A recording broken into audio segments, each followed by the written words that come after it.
Terima kasih Pak Gibran.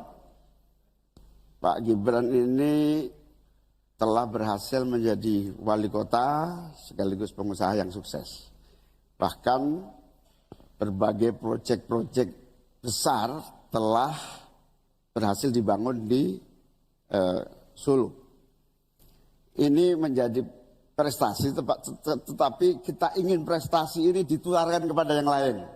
Saya ingin Pak Gibran menyampaikan tips and tricks agar bupati, wali kota, dan pemerintah daerah yang lain bisa belajar agar proyek-proyek besar bisa dimasukkan di kota Solo. Bagaimana caranya ini? Tenang. Cukup? Cukup. Baik. Cukup. Silahkan waktu Anda. Pak Gibran, waktu Anda 2 menit untuk menanggapi. Baik, Gus Muhaimin. Saya jelaskan ya, sekarang Indonesia itu sudah memulai yang namanya pemerataan pembangunan. Yang dibangun bukan hanya Solo saja. 53% investasi kita sudah ada di luar Jawa. Kalau kita pengen fair ya Gus, Mohon tenang. jumlah proyek,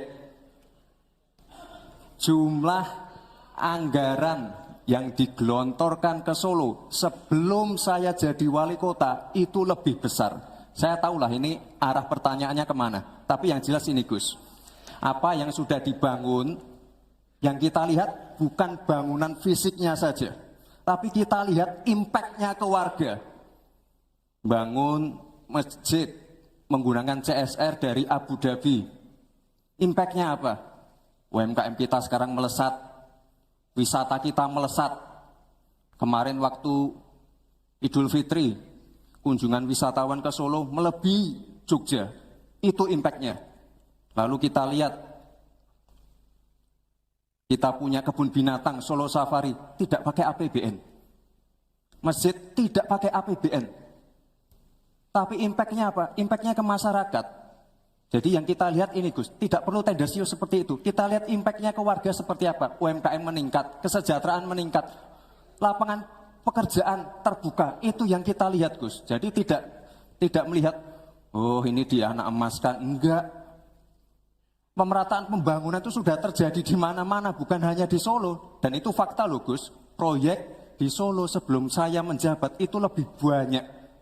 Fakta itu. Terima kasih. Harap tenang, kita akan lanjutkan. Masih lanjut ini. Silakan Pak Muhaimin untuk menanggapi, waktunya 1 menit. Ya, yang saya tanyakan belum dijawab.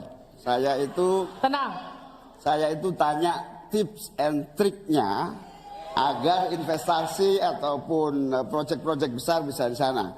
Sebab saya lihat itu ada 32 proyek pemerintahan pusat, ada juga berbagai program-program yang luar biasa, patut kita banggakan. Dibandingkan dengan misalnya Kota Madiun yang hanya 11%, Cirebon hanya 7%, Tasikmalaya. Kita ingin triknya apa? Sehingga akses pendanaan pembangunan itu bisa bersifat adil dan merata. Bukan hanya di satu kota, tapi berada di seluruh. Ini yang menjadi catatan saya adalah keadilan dalam melaksanakan APBN. Kalau kita jadi pemerintah pusat nanti, tugas kita adalah membagi secara adil seluruh proyek-proyek nasional kita. Cukup.